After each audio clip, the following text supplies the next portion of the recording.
Soliloquios de un metafísico. Filosofía en las ondas hertzianas. Si piensas que la filosofía es cosa del pasado, que ya no tiene nada que decir, o crees que es aburrida, detente y escucha, porque ya estamos por comenzar a filosofar. Súbele a tu radio y déjate llevar. Soliloquios de un metafísico.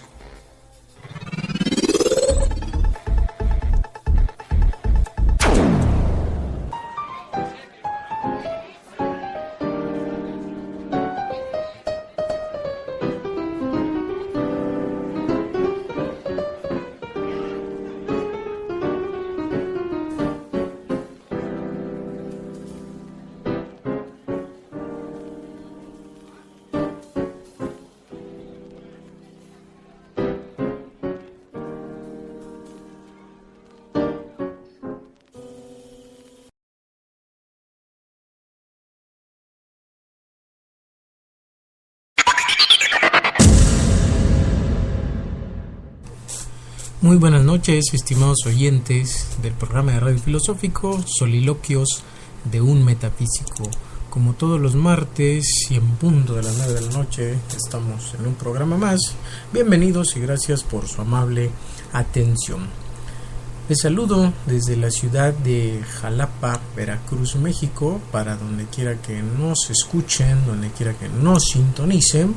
Pues un abrazo hasta allá y muchas gracias por su preferencia. Estamos en este programa de filosofía. Hoy nos toca tocar un tema dinamita como el filósofo que voy a reseñar hoy, del cual les quiero comentar cosas breves de su filosofía, cosas de lo que trata en su pensamiento. Y bueno, ese es el programa de esta noche de martes. Por eso se ha titulado Émile Cioran, el filósofo dinamita. Así que comenzamos.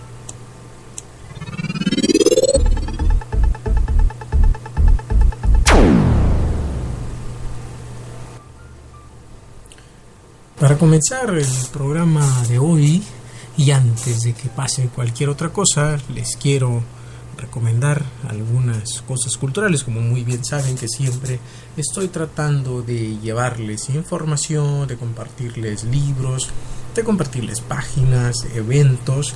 Y bueno, entre las muchas recomendaciones está obviamente pues que visiten el blog cultural hecho aquí en Jalapa a cargo del maestro Víctor Manuel Vázquez Gándara, presidente de la Academia Mexicana de Educación Sección Veracruz, el periódico cultural que siempre les estoy diciendo que pasen a visitar, que ustedes muy bien saben que se llama Tlanestli. Así es, Tlanestli, que significa corazón en voz, que significa amanecer, en voz totonaca, de aquí del estado de Veracruz. Ahí pueden encontrar sin fin de reseñas, artículos, poesía en español, en totonaca, en náhuatl, ensayos sobre historia, sobre educación y bueno, obviamente sobre filosofía, que esa es una sección muy interesante, por cierto, que no dejen de visitar esa sección de Tlanestli sobre la filosofía. Visiten ahí el blogspot de Tlanestli, búsquenlo, pónganlo ahí en Google y van a encontrar la página. También está la página de Zozobra Colectiva, esta web que también tiene cosas culturales, tiene cosas de filosofía y de las cuales estoy seguro que pues van a encontrar artículos interesantes, reseñas, videos y demás cosas, también audios hay por ahí. Busquen también Cefilibe, es como un repositorio muy grande de textos de filosofía, de educación, en cual también está disponible en la red. También un saludo a mi amigazo Eduardo Pineda, que tiene su programa La Duda Metódica. Visiten La Duda Metódica. También creo que en la web está como Lobo Radio, la página de Lobo Radio. Ahí tiene otros programas que también se dedican a la divulgación de la filosofía, de la ciencia, y tiene entrevistas muy interesantes, entrevistas a científicos, a filósofos, escritores, a cineastas, a personalidades del ámbito cultural. Entonces, bueno, también visiten la página de La Duda Metódica, pueden buscarlo por ahí en Facebook. Obviamente, Filosofía a Ras de Suelo con José Cruz Pérez Rucobo, que en su programa pasado habló de la relación entre la ética y la política, un análisis muy interesante. No dejen de visitar, busquen en Google Filosofía a Ras de Suelo, José Cruz Pérez Rucobo, o bueno, entren a la página de Radio La Nueva República. Saludos hasta Nuevos Casas Grandes, Chihuahua, un abrazo hasta allá. Y Filosofía en la Onda, también ese hasta Getafe Voz. Y Victoria Carrasco como Filosofando. Les pasa los sábados, no dejen de escuchar a mi amiga Victoria Carrasco. Bien, pues dada todas las recomendaciones, más adelante les hablaré de un libro que tengo acá, es muy interesante, y quiero entrar de lleno al tema del programa con mi amigazo Cioran.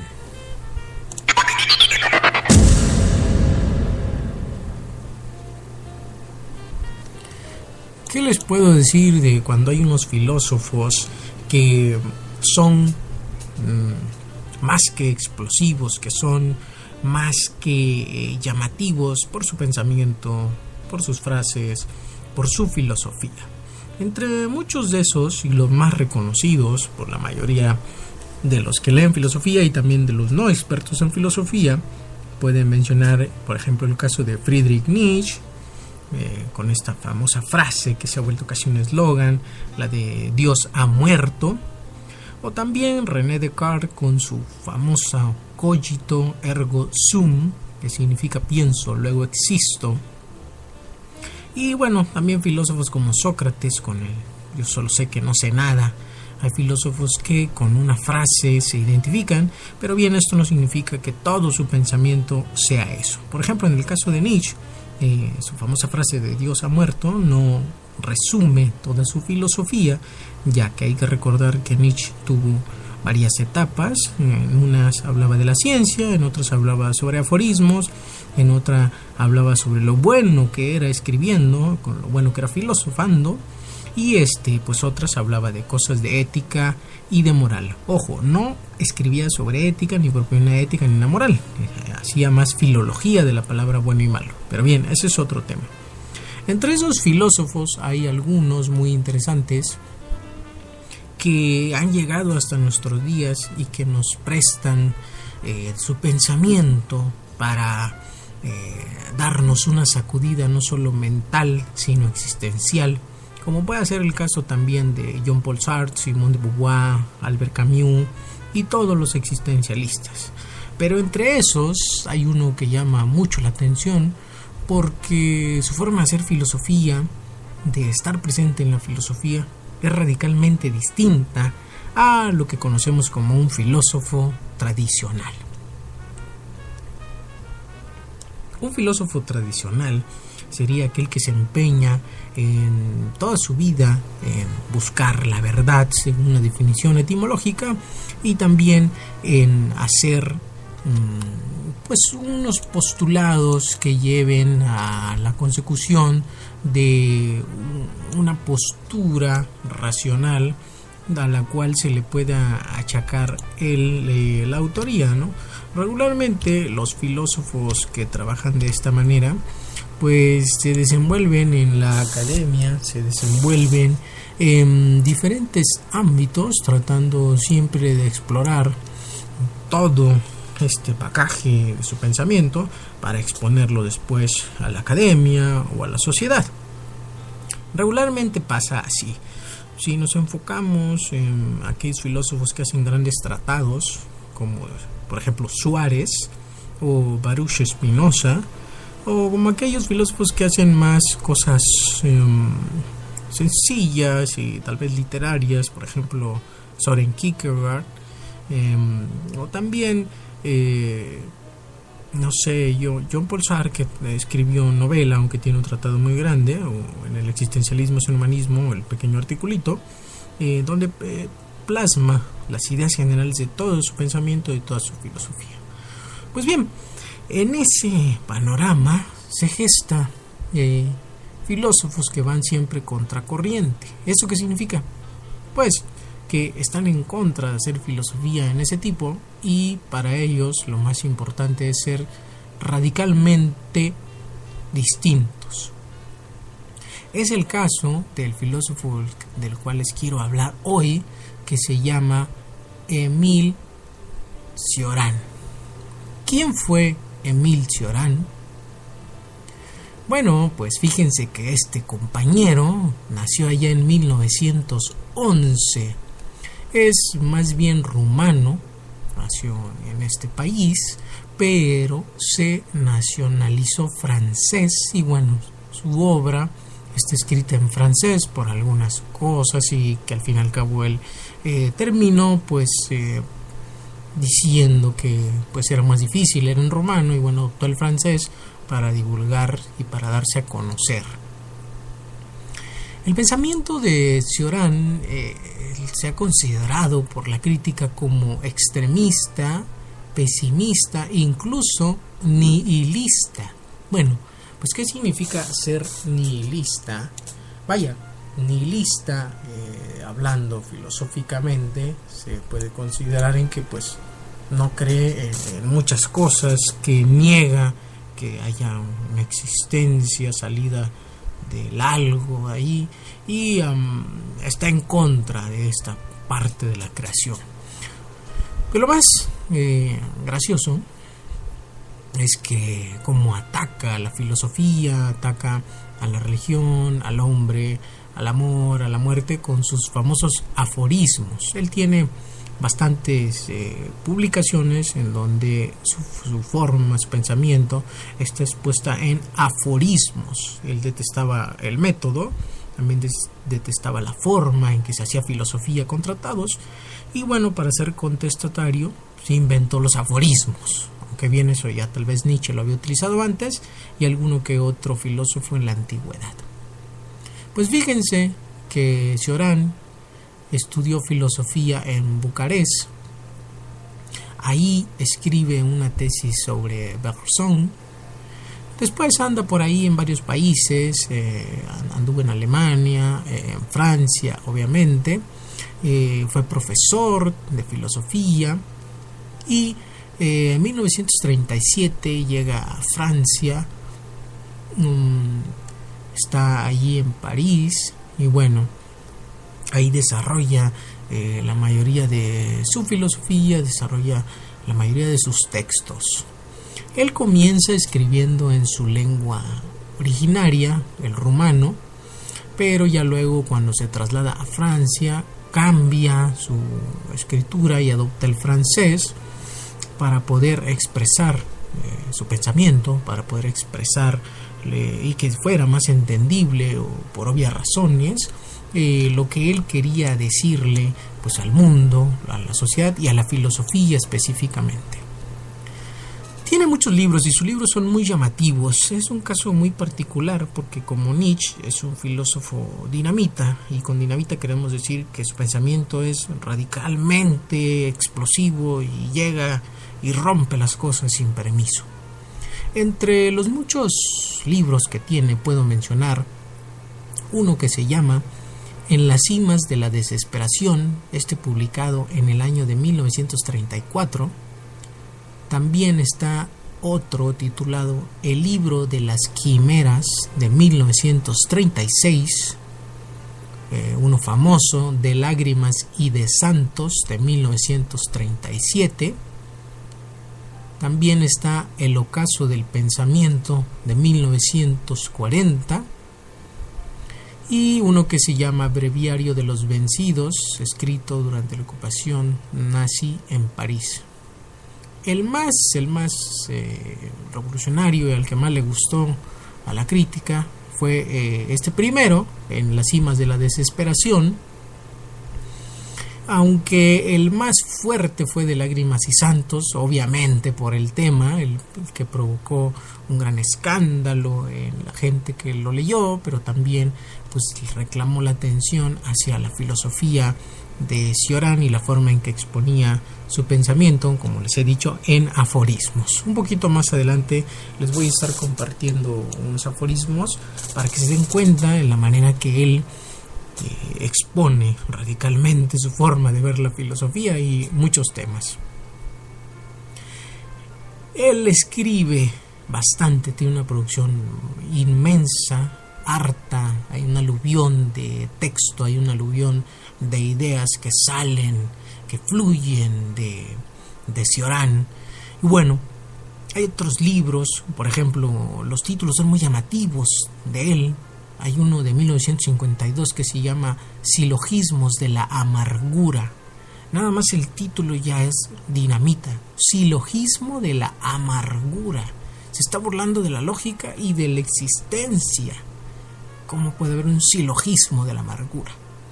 Muy bien, hay otro que se titula La tentación de existir, del año de 1956. Fíjense nada más, La tentación de existir.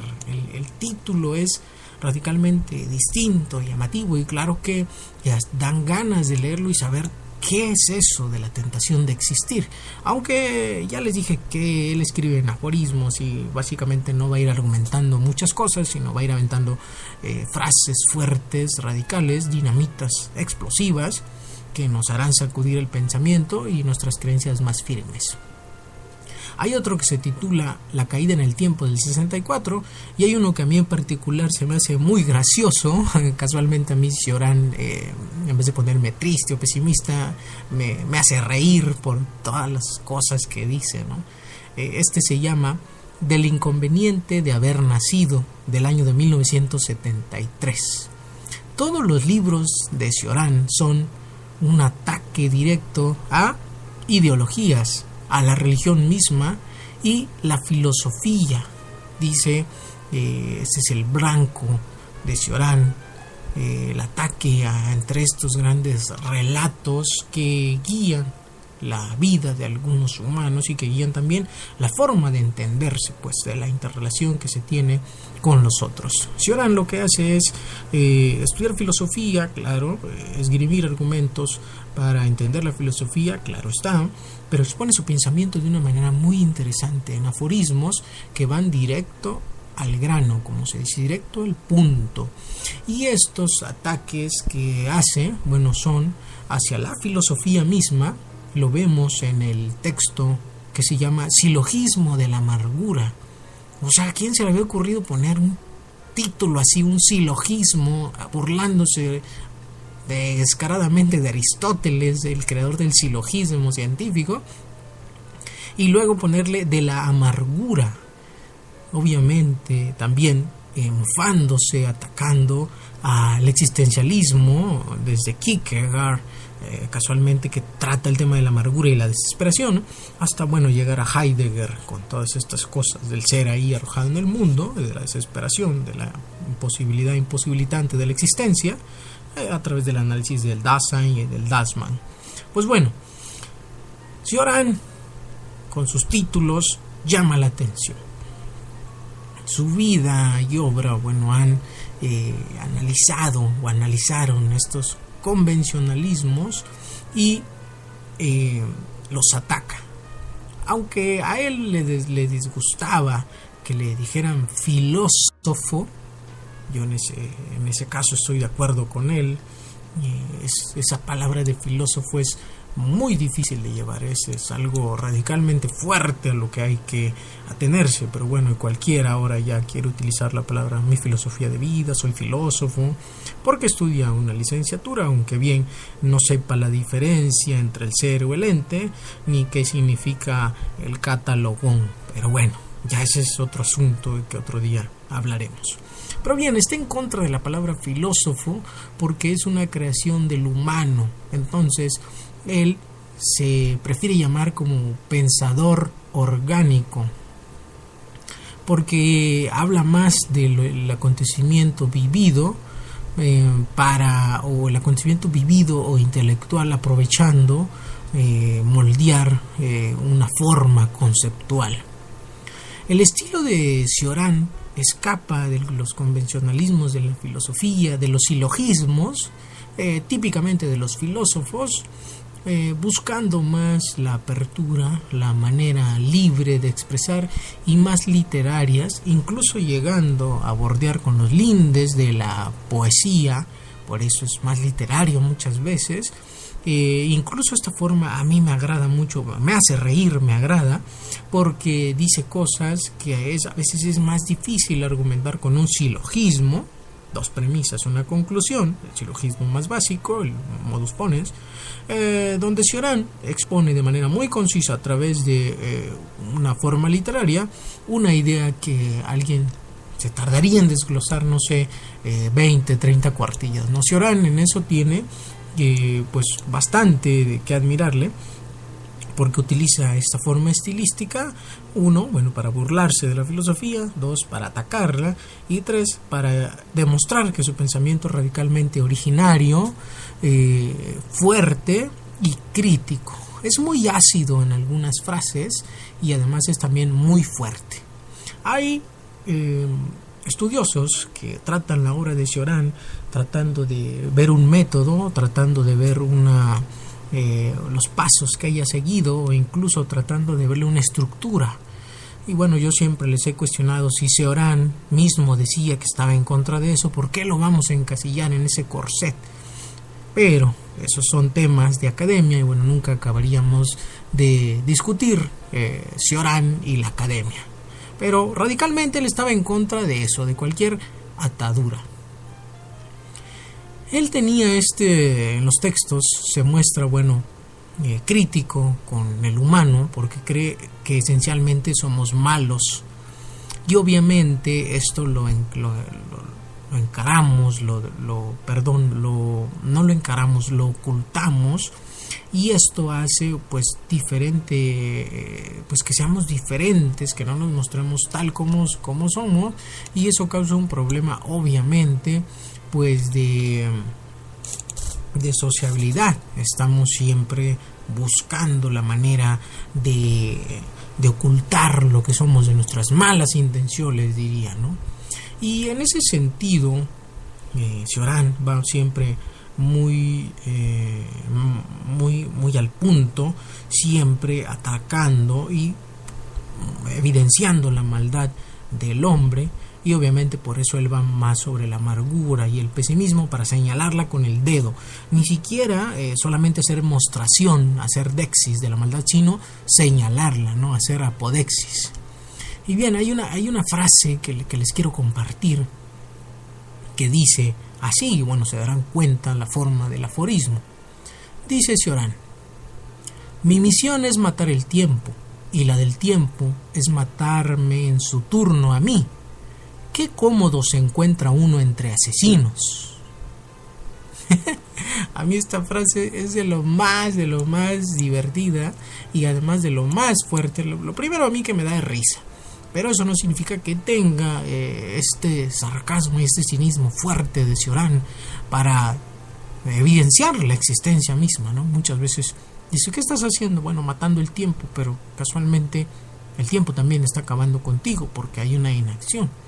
Y otra de esas cosas de que hace Cioran es hablar de lo inexplicable, ataca a la filosofía, ataca a la religión, ataca a las formas en que el hombre se relaciona con otros, ¿no? Y